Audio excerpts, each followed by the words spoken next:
दोस्तों मेरा नाम है प्रियंक और आप देख रहे हैं बीइंग साइंटिस्ट चैनल में आपका स्वागत है। प्यास लगना ये जो है एक बहुत ही नॉर्मल फिजियोलॉजिकल रिस्पॉन्स है जो कि हम एक्सपीरियंस करते हैं और जब हम पानी पीते हैं तो हमारी प्यास बुझ जाती है। तो बेसिकली प्यास लगने से लेकर प्यास बुझने तक के पीछे का क्या विज्ञान है जानते हैं इस वीडियो के थ्रू।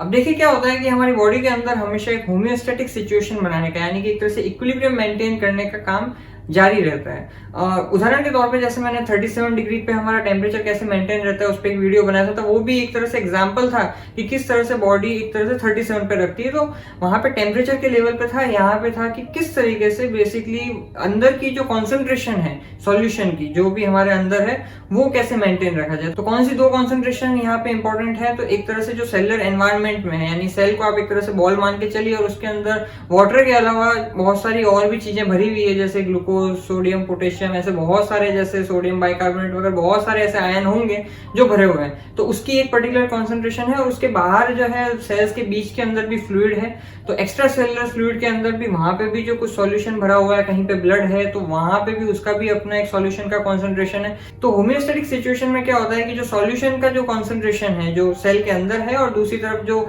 सेल के बाहर का एक्स्ट्रा सेलुलर स्पेस के अंदर जो कॉन्सेंट्रेशन है वो दोनों सॉल्यूशन का कॉन्सेंट्रेशन सेम रहता है। तो इस सिचुएशन को बेसिकली आइसोटोनिक सिचुएशन बोलते हैं क्योंकि बीच में एक सेमी परमिएबल मेम्ब्रेन है और इस पूरे प्रोसेस को जो है ऑस्मोसिस बोलते हैं। ऑस्मोसिस क्या है ये आपको अच्छे से पता होना चाहिए क्योंकि पूरा का पूरा इसका फंडा जो है इसी के ऊपर डिपेंड करता है। और ऑस्मोसिस के बारे में डिटेल के अंदर एक मॉडल के साथ में मैंने रिवर्स ऑस्मोसिस वाले वीडियो में बताया, तो आप वहां पे जाके देख सकते हैं। अगर सिंपल लैंग्वेज में ऑस्मोसिस को समझा जाए तो बस ये कि जब लो कॉन्सेंट्रेशन ऑफ सॉल्यूशन से हाई कॉन्सेंट्रेशन ऑफ सॉल्यूशन की तरफ जब मूवमेंट होता है सॉल्वेंट का, जैसे हमारे केस में water, through semi permeable membrane, तो उसे एक तरह से हम ऑस्मोसिस फिनोमेना कहते हैं। तो ये जो मैंने अभी एक तरह से आपको जो होम्योस्टैटिक सिचुएशन बताई यहाँ यानी कि दोनों का एक तरह से आइसोटोनिक सिचुएशन है, दोनों का कॉन्सेंट्रेशन सेम है, वो मेंटेन रहता है, तो हमें एक तरह से प्यास नहीं लग रही होती है। लेकिन अब बात करते हैं कि फिर प्यास क्यों लगती है। तो अब प्यास इस वजह से लगती है क्योंकि दोनों में से किसी भी जगह पे अगर वहां पे एक तरह से ऑस्मोलैरिटी के लेवल पे कुछ चेंजेस आ गए। तो अब सबसे पहला केस लेके बात करते हैं कि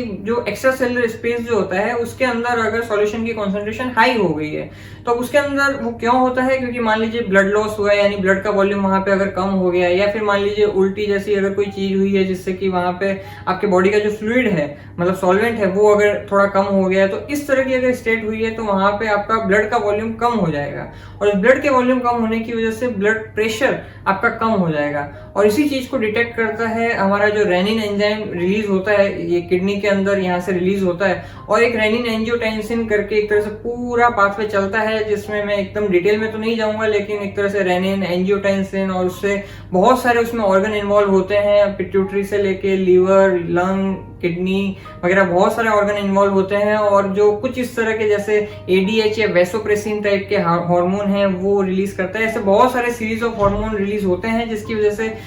जैसे हार्ट रेट जो है आपकी एक तरह से थोड़ी फास्ट हो जाएगी, इसी के साथ में आपका एक तरह से वहां पे वेसो कंस्ट्रिक्शन हो जाएगा, इसी के साथ में आपका वहां पे जो है किडनी को संदेश दिया जाएगा, किडनी को सिग्नल दिया जाएगा कि वो एक तरह से वाटर का रिटेंशन जितना ज्यादा हो सके करे क्योंकि अब वहां पे एक तरह से पानी की कमी हो चुकी है आपकी बॉडी में। तो इस तरीके से पूरा का पूरा पाथवे चलता है जो कि ये ध्यान रखता है कि मतलब एक तरह से पानी की कमी हो गई तो किस तरीके से उससे उस सिचुएशन को डील करना है और साथ के साथ में हमें वाटर फील होने के सिग्नल भी देने लगेगा। दूसरा केस लेके चलते हैं जब सेलुलर लेवल पे, यानी अभी तक हमने जो पहले बात की सेल के बाहर की बात की, अब दूसरा बात करते हैं कि सेलुलर लेवल पे यानी सेल के अंदर अगर वहां का इंटरनल एनवायरनमेंट में अगर ऑस्मोलैरिटी मतलब कॉन्सेंट्रेशन अगर डिफरेंट हो गया तो किस वजह से ऑस्मोसिस कैसे इंपैक्ट करेगा। तो वहां पे डिहाइड्रेशन होने के लिए यहाँ पे जो आपका बाहर का जो स्पेस है, अगर मान लीजिए आपने बहुत ज्यादा सॉल्टी फूड ले लिया है तो नेचुरली बाहर सॉल्यूशन की कॉन्सेंट्रेशन ज्यादा हो गई एज कम्पेयर टू आपका जो सेल के अंदर का एनवायरनमेंट है और उसकी वजह से जैसा मैंने आपको ऑस्मोसिस का प्रिंसिपल बताया कि low concentration to high concentration of solution की तरफ मूवमेंट करता है कोई भी solvent, in this case water. तो इस वजह से वहां से क्या होगा, जो सेल के अंदर का जितना भी वाटर है अब वो तब तक मूवमेंट करता रहेगा मतलब एक तरह से एक्स्ट्रा सेलुलर स्पेस में जब तक कि वापस वहां पे एक इक्विलिब्रियम ना बन जाए, आइसोटोनिक सिचुएशन ना हो जाए। तो ऐसे केस में एज यू कैन अंडरस्टैंड कि ये जो सेल होगी वो सेल का वॉल्यूम एक तरह से ओवरऑल श्रिंक हो जाएगा और जब ये सेल का वॉल्यूम श्रिंक होगा तो अगेन हमें जो है एक तरह से सिग्नल मिलेगा कि भाई मतलब पानी पीने की जरूरत है। इसके अलावा जैसे स्वेटिंग अगर हो रहा है, यूरिनेशन हो रहा है, तो इसके अंदर भी एक तरह से दोनों मतलब यहाँ पे एक साथ इम्पेक्ट करता है कि फॉर एग्जांपल आपको एक्स्ट्रा सेलुलर और इंट्रा सेलुलर दोनों लेवल पे डिहाइड्रेशन मिलेगा। बट इन दोनों केसेस के अंदर बेसिकली डिहाइड्रेशन को सेंस किया जाता है और पानी की प्यास लगती है। लेकिन कोई भी बॉडी के अंदर सेंसेशन होने वाली हमें तब तक सेंस नहीं हो सकती जब तक कि वो ब्रेन यानी सीपीयू तक ना पहुंचे। तो सीपीयू तक पहुंचने के लिए यहाँ पे बाहर हमारे एक तरह से लगा रहता है लेमिना टर्मिनलिस। ये यहाँ पे न्यूरोनल कनेक्शन होता है और वो इसमें बहुत सारे ऐसे समझ लीजिए कि डिटेक्टर लगे होते हैं जो कि ये देखता है बहुत सारे अलग पैरामीटर पे कि सोडियम की कॉन्सेंट्रेशन कम है, ज्यादा है। बहुत सारे वो इस तरह से सिग्नल ले रहा होता है कि क्या हमारा जो बेसिकली माउथ के कैसे सिग्नल है, मतलब वो ड्राई हो रहा है कि नहीं हो रहा है, ब्लड का वॉल्यूम जो है वो कितना है। तो ये सारी बहुत सारी चीजें वो एक तरह से ध्यान रख रहा होता है। तो अभी तक ये तो क्लियर नहीं है कि लेमिना टर्मिनस किस तरीके से एक तरह से हमारे जो हाइपोथैलेमस है उसको सिग्नल दे रहा होता है, क्योंकि ये होता तो ब्रेन के बाहर है, लेकिन सिग्नल कैसे देता है ये पता नहीं है। लेकिन ये हाइपोथैलेमस को सिग्नल देता है, तो वो एक तरह से रेस्पेक्टिव कमांड लेता है कि अब उसके केस में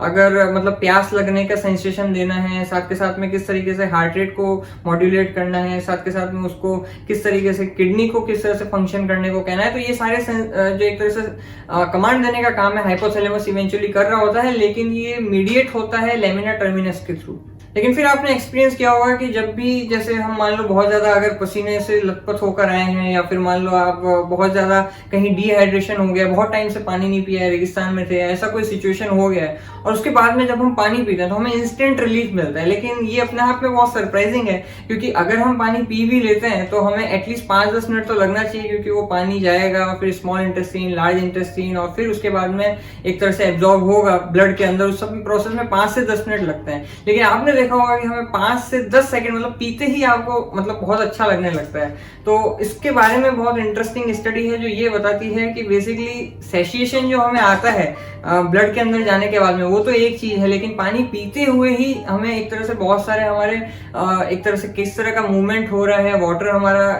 कांटेक्ट में आते ही जो फेरिंग्स है वो कैसा मूवमेंट कर रहा है, हमारी जो जीभ है उसके कांटेक्ट में आती है। तो इन सब चीजों की वजह से डोपामिन बहुत ज्यादा रिलीज होता है, और इस वजह से आपको उसी समय एक तरह से इंस्टेंट सेंस ऑफ ग्रेटिफिकेशन या सेंस ऑफ अचीवमेंट आप कह सकते हो, और आपको बहुत एक रिफ्रेशमेंट या बहुत अच्छा लगता है। ऑल्दो आपका जो है अंदर का जो ऑस्मोलरिटी जो मेंटेन होना था वो भी होना बाकी है, 5-10 मिनट लगेंगे, लेकिन आपको इंस्टेंट रिलीफ मिलता है और आपको बहुत अच्छा लगता है। तो इस तरीके से ये एक तरह से प्री एब्जॉर्प्टिव स्पेस फेज होता है, और उसके बाद में 5-10 मिनट के बाद में वो ऑटोमेटिकली बॉडी फ्लूइड के अंदर वहां पे वो पहुंचेगा, और आप तब तक पानी पीते रहोगे। वो एक तरह से आपका हाइपोथैलेमस ध्यान रखता है कि कितने पानी की मतलब रिक्वायरमेंट होगी बेस्ड ऑन उसकी सोडियम आयन की कॉन्सेंट्रेशन कितनी थी और कितनी डाइल्यूट करनी है। ये सारा एक तरह से डाइल्यूशन का खेल हमारे बॉडी के अंदर चल रहा होता है, और वो सिग्नल देता है कि भाई आप 1 कप पी लोगे या 1 गिलास पी लोगे, 2 गिलास पी लोगे, तो आपका एक तरह से काम हो जाएगा। और फिर एक तरह से आप पानी पी लेते हो, 5-10 मिनट के बाद में वापस से ऑस्मोलरिटी जो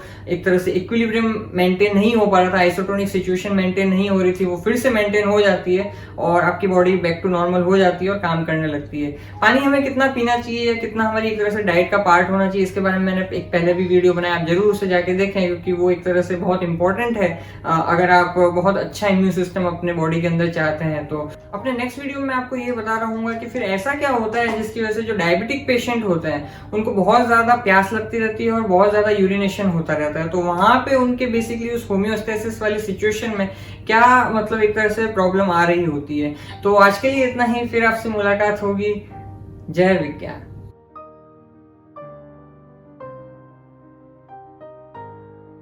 BBB, BBB यानी ब्लड ब्रेन बैरियर के बाहर, बैरियर बोलने में नहीं आ रहा, और क्योंकि ये एक तरह से ब्लड ब्रेन टंग ट्विस्टर है, ये इंस्टेंट मतलब रिलीफ मिलता है, मतलब आपको इतना अच्छा लग रहा होता है कि मतलब पूछो ना। स्वेट कर रहे हो, स्वेटिंग कर रहे हो, नहीं होता, स्वेट कर रहे हो। अरे इतना मेरी